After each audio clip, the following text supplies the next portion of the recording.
So, ayun. Tumaas na naman ang tubig. Ayan. So, konting-konti na lang. Ilang inches na lang. Oh. Aapaw na yan sa may bahayan. Dahil po sa kakulangan ng itinambak na lupa, itong ginawang flood control. Yan. So, yan. Ito na ang, kaya lahat yung mga pananim, wala na, nasira na. So, ayan. Ganitong nangyari. So, ayan.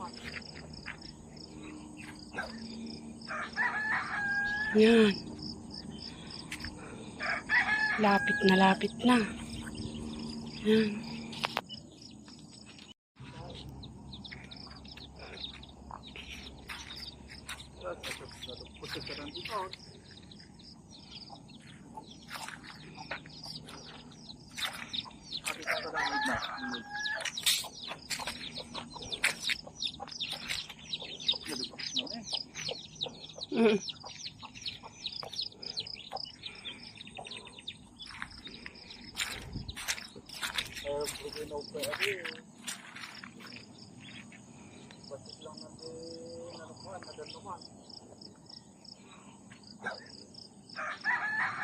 Yan.